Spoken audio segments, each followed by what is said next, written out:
We decided to visit Mr. Gropa on Saturday morning. Pansy looked up Old Grave Street in her dad's street directory and discovered that we could catch a bus there from our shopping mall.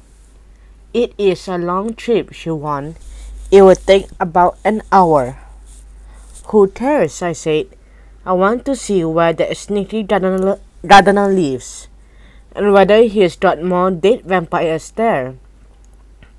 We met at the shopping mall for breakfast, and then caught the bus. Pansy had a photocopy of the street map with her. After 40 minutes, I noticed we were heading into a part of our city that I had not seen before. Everything looked so old, I pointed out as we rumbled through streets crammed with weary-looking warehouses, untidy shops, and old-fashioned houses. Why don't they pull it down and start again? Topaz wrinkled her nose. Exactly. Who'd want to live here? I think you'd have to be desperate, and that name, Old Grey Street, sounds kind of spooky, doesn't it? I gasped when the man sitting in the front of us swung around and slapped us with an angry look.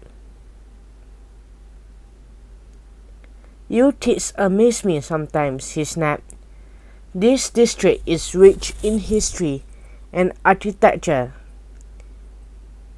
And he poked a finger at Topaz's face. For your information, young lady, the city's first cemetery once stood where Old Grey Street is today. He gave us a loud grunt and returned to his newspaper. We rode the rest of the way in silence. Finally, we reached our stop and stepped down eagerly. Pansy checked her map. She pointed towards an alley. Down there, she said. Sure enough, Old Grey Street looked really old. Number 44 was a narrow two-story building that looked deserted. Red paint peeled off its ancient walls, and red blinds showed in every window. I guess if you like vampires, red blood would be your favorite color. With a little squeal, Topaz spotted a weathered brass plate by the red front door. It announced Professor P. Gropa, Institute of Specialized Supernatural Sciences. That does not sound like a gardener, she said, mystified. Pansy scowled too. And what does a professor of specialized supernatural science actually do? She wondered out loud.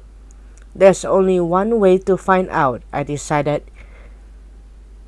and knocked on the red front door. Twice more I knocked before we heard the rattle of a chain. A moment later, a thin man in a white mask and surgical gown opened it. He looked like the ghost of some weird doctor. We caught a glimpse into the dimly lit house. Behind him, all the walls had been painted red. In the foyer, a morbid marble fountain pumped that what looked like red blood into a pond of skeletal statues. His eyes bored into our souls. Yes?